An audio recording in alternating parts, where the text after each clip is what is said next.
おいすー、イモナレフです。今回もジョジョラストサバイバーやっていくよ。今回使用するのは第5部登場のリゾットネイロ。確実に仕留めてやる。アクションジャンルのジョジョゲーにおいて史上初のプレイヤブル化となったヒットマンチームのリーダー。隠密性能に特化したか乱タイプキャラとなっており、通常のキャラより足音の聞こえる範囲が狭くしゃがみ歩きが速い。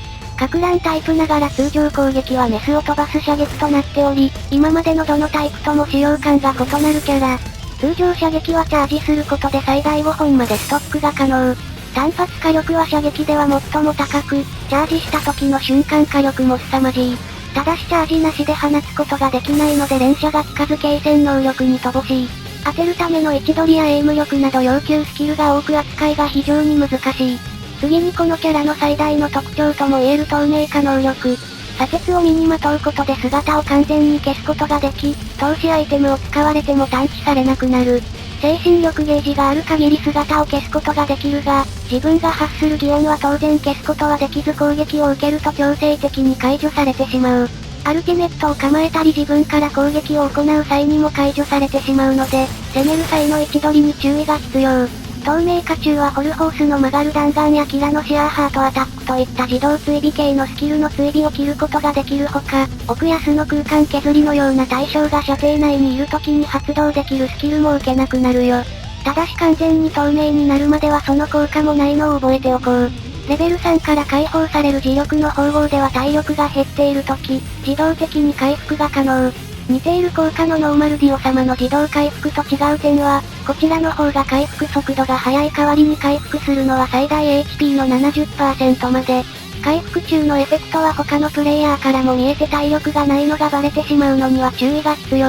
アルティメットスキルは相手に持続ダメージを与え移動力も奪うメタリカの侵入。シールドを無視して直接 HP にダメージを与えることが可能で、ジョウスケや奥安のダメージ軽減スキルでも軽減されない。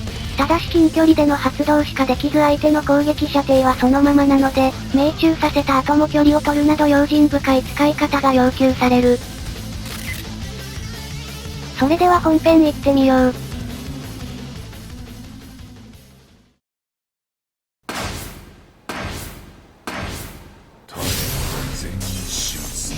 リゾットのレベルアップによる解放要素はアルティメットと自動回復のみ。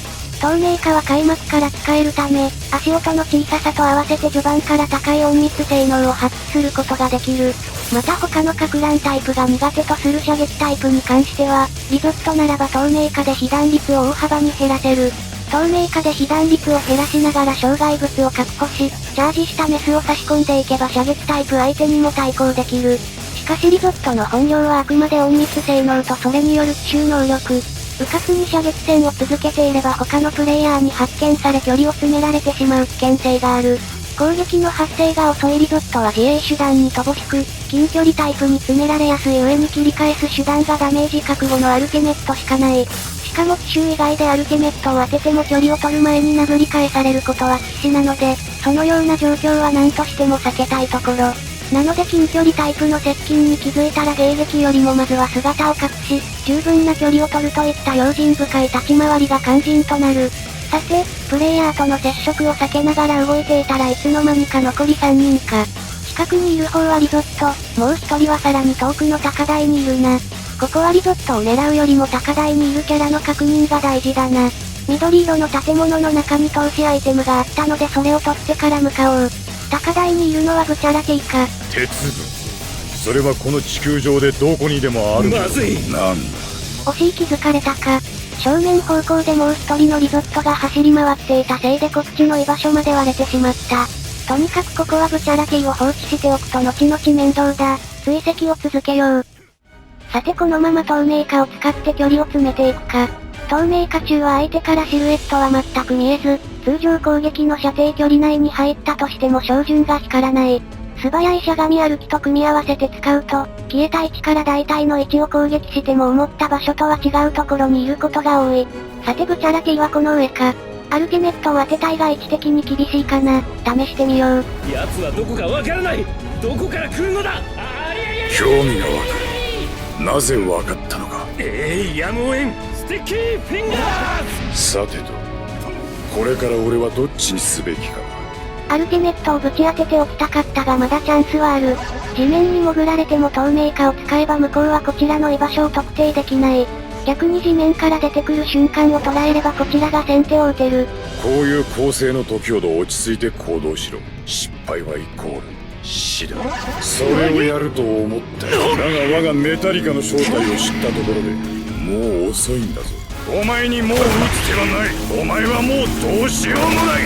とどめだ食らえメタリカ。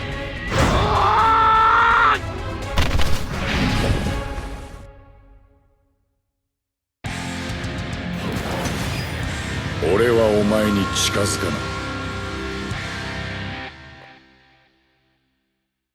残り2人にアルティメットをそれぞれぶち込んで勝利。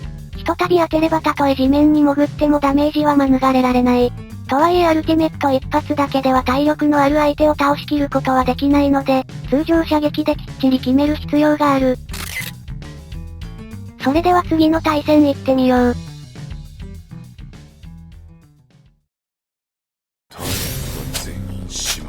リゾットを使ってみた感想としては、歴代でもトップクラスの使用難易度を誇るキャラ。実装から間もないので使い勝手が分かっていないというのもあるけど、通常射撃の扱いがとにかく難しく決定打力の低さも終盤戦においてきつい。なので基本戦術はやはり奇襲からの先制攻撃、終盤戦も厄介な相手に迎撃態勢に入られる前にアルティメットをぶち込めるようにしたい。さて残っていたダービーの資格を買ってアルティメット一発解放。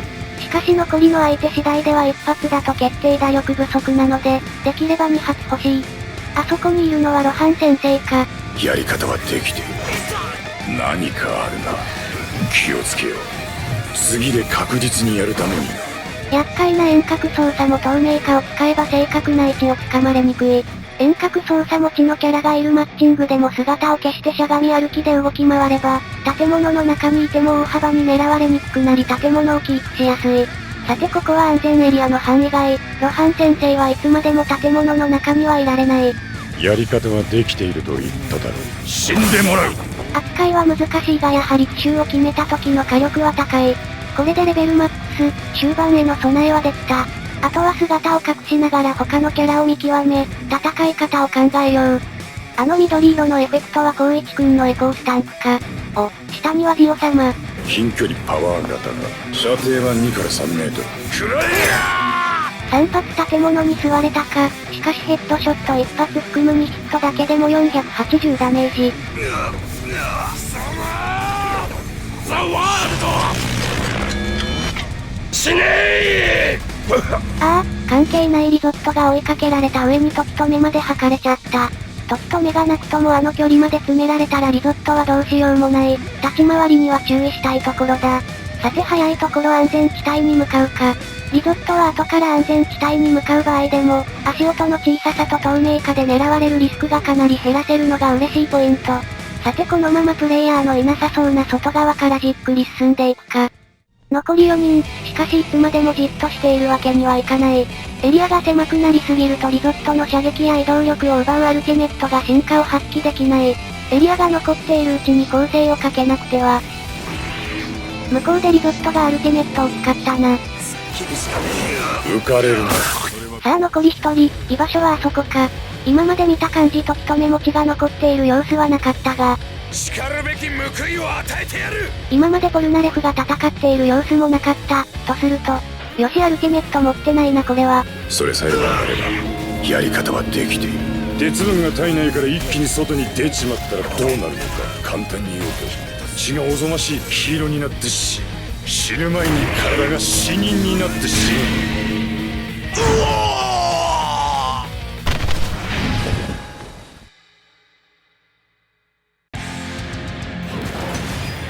お前はもう完全に出来上がっ